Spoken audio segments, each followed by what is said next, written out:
सम्मानित मुल्क के मालिकों, मैं बौद्ध भिक्षु सुमित रतन इस समय पहुंचा हुआ हूं महाराजगंज में स्थित कोलियों की राजधानी रामग्राम में। इतिहास में आपने पढ़ा होगा, एक तरफ कपिलवस्तु है, एक तरफ रामग्राम है और एक तरफ देवदाह है। इस समय हम रामग्राम में पहुंचे हैं। ये बहुत बड़ा जंगल है, शाल वन है, इसके बीच में रामग्राम की खोज हुई है। और यहाँ जैसा कि वेंगसांग ने फायान ने अपने यात्रा वर्णन में लिखा है, हूबहू वैसा ही पाया गया। इतिहास बताता है कि तथागत भगवान बुद्ध का जब महापरिनिर्वाण हुआ कुशीनारा की पावन धरती पर, तो कुशीनारा के मल्लों ने कहा कि दाह संस्कार मैं करूंगा। पिपली वन के और लिच्छवी के लोग गए, कहा कि उनका शरीर मुझे दे दो, लेकिन मल्लों ने कहा कि मैं नहीं दे सकता हूं। लिहाजा उन्होंने संपूर्ण चंदन की लकड़ी से उनका दाह संस्कार किया।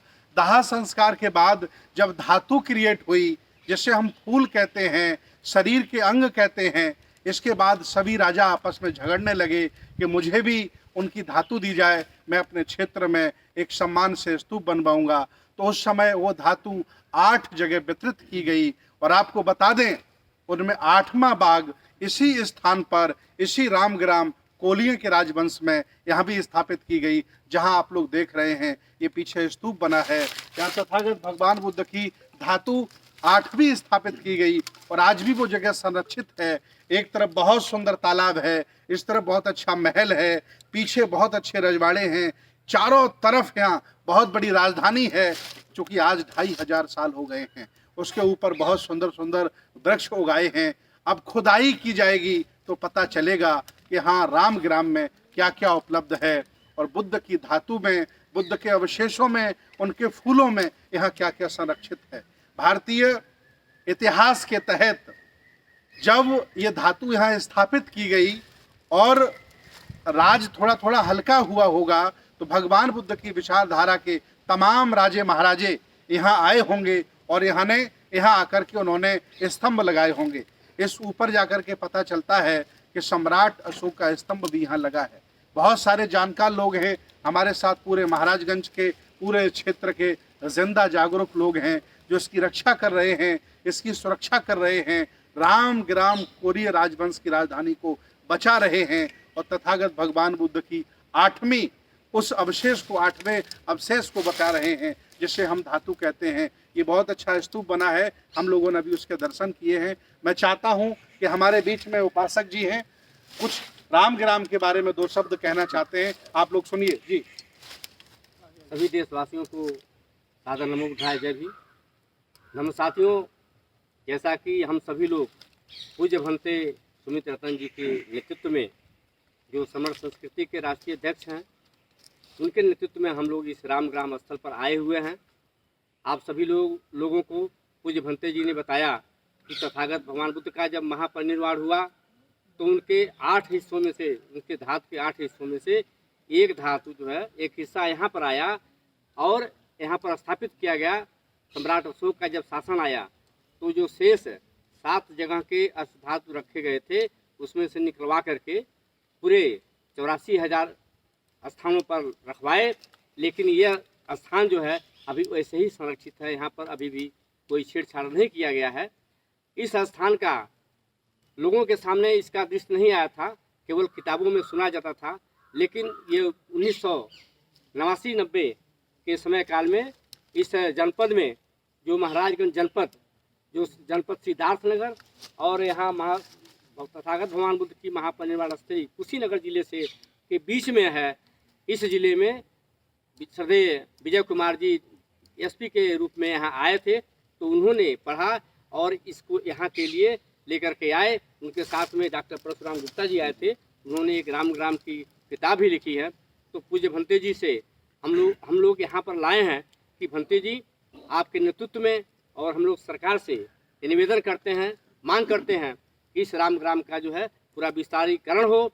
जैसा कि सरकार भी इधर कुछ ध्यान दे रही है, जमीन भी एक्वायर हुए हैं और यहाँ आने के लिए ये सड़क पेड़ों के बीच से आई हुई है। तो हम सरकार से भी मांग करते हैं कि इस रामग्राम स्थल पर आने के लिए सड़क अच्छी बनाई जाए, लोगों के आने के लिए अच्छे रास्ते दिए जाएं और यहाँ पर ये अतिथि गृह भी बने, विश्रामालय बने और यहाँ का अच्छी तरह से विकास हो। मैं हमारे बीच में और भी साथी हैं, वो आपको पूरी बात बताएंगे। आप सबको नमो बुद्धाय। बहुत बहुत धन्यवाद। जो स्थान बौद्ध जगत में कुशीनारा का है, बौद्ध जगत में जो स्थान बोध गया का है, जो स्थान सारनाथ का है, वह स्थान इस राम ग्राम का भी होना चाहिए। क्योंकि राम ग्राम के राजाओं ने, महाराजाओं ने, लड़ाकों ने बड़े संघर्षों से उनकी धातु को यहाँ संरक्षित किया था और बहुत बड़ा स्तूप बनाया था। आज भी मेरे पीछे वो स्तूप बना हुआ है। और कोली परिवार के लोग जो अपने आप को शैंतवार वर्तमान में लिखते हैं, कुर्मी पटेल लिखते हैं या अन्य किसान जातियों में विभक्त हैं, वो सभी जागरूक हो रहे हैं। और मैं आशा ही नहीं बल्कि पूर्ण विश्वास है कि 10 साल में ये पूरा महाराजगंज और पूरा उत्तर प्रदेश बुद्ध की तरफ चल पड़ेगा और सरकारें भी इस तरफ ध्यान देंगी और यहाँ यूनिवर्सिटियाँ बनेंगी, कॉलेजेज बनेंगे, रोड बनेंगे, ताकि विदेशों से आने वाले श्रद्धालु हैं जो भगवान बुद्ध की मिट्टी को नमन करने आते हैं, वो राम ग्राम में भी आएँ और कोली राजवंश के इतिहास को लेकर के पूरी दुनिया में जाएं। हमारे बीच हैं आज के हमारे कार्यक्रम के मुख्य संयोजक आदरणीय श्रवण कुमार पटेल जी हैं। मैं चाहता हूं 2 शब्द कहें आदरणीय पटेल साहब। सम्मानित देश के मालिकों, मेरा आप सभी लोगों को सादर अभिवादन। आज महाराजगंज की इस पावन धरती पर, महाराज अंजन की इस भूमि पर, तथागत भगवान गौतम बुद्ध के इस ननिहाल में पूज्य भंते और भिक्षु संघ यहाँ आया हुआ है। मैं आप सभी लोगों का इस पावन भूमि पर अभिनंदन करता हूँ, वंदन करता हूँ, स्वागत करता हूँ। सम्मानित देशवासियों, ये महाराजगंज जनपद का राम ग्राम अपने अतीत के गौरव को समेटे हुए है। तथागत भगवान गौतम बुद्ध के अस्थि अवशेषों का 1/8वां हिस्सा मूल रूप में यहाँ अवस्थित है। पूरे भारत में, पूरी दुनिया में इस तरह का स्थल अन्यत्र कहीं नहीं है। जो मूल रूप में तथागत भगवान गौतम बुद्ध के अस्थि अवशेषों का ये 1/8वां भाग जो यहाँ अवस्थित है, मुझे आशा ही नहीं पूर्ण विश्वास है जब यह देश प्रगति करेगा, बुद्ध के मार्ग पर चलेगा, तो चूंकि तथागत भगवान गौतम बुद्ध के अस्थि अवशेष का 8वां भाग यहाँ अवस्थित है, इस नाते देश दुनिया के सभी बुद्धिस्ट इस प्लेस पर, इस स्थान पर जरूर आएंगे। और जब आएंगे, इस महाराजगंज का नाम इस देश में ही नहीं बल्कि इस दुनिया में प्रचारित और प्रसारित होगा। यहाँ के लोग सुखी होंगे, यहाँ के लोगों का कल्याण होगा। इसी मंगल कामनाओं के साथ एक बार सभी लोगों को सादर नमो बुद्धाय। जय भीम। बहुत बहुत धन्यवाद। तथागत भगवान बुद्ध का जन्म भी साल के वृक्षों के नीचे हुआ और तथागत बुद्ध का महापरिनिर्वाण भी साल वृक्ष के नीचे हुआ। और आज हमारे आसपास इतने साल वृक्ष के पौधे लगे हैं, ऐसा ही प्रतीत हो रहा है कि वर्तमान में बुद्ध ही हमारे साथ हैं और हम बुद्ध के कालीन हैं और उनके उपदेशों का पालन कर, उनके मार्ग का अनुसरण करके आगे बढ़ रहे हैं।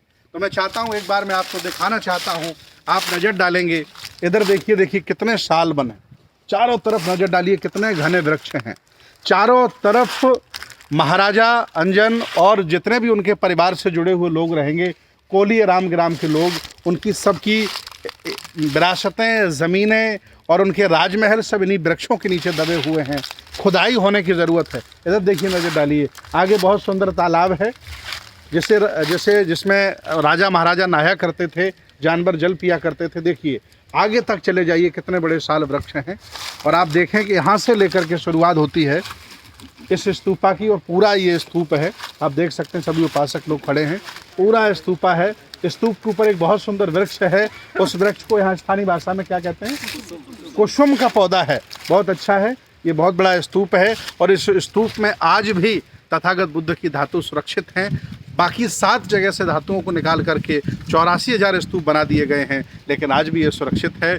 जब भी कभी लुम्बिनी आए, कुशीनारा आए, कपिलवस्तु आए और देवदहा आए, तो राम ग्राम के कोलियों का ये रजवाड़ा भी देखने आइए। आपको अतीत का गौरव मिलेगा, आपको स्वाभिमान जागेगा। बहुत बहुत धन्यवाद, बहुत बहुत साधुवाद।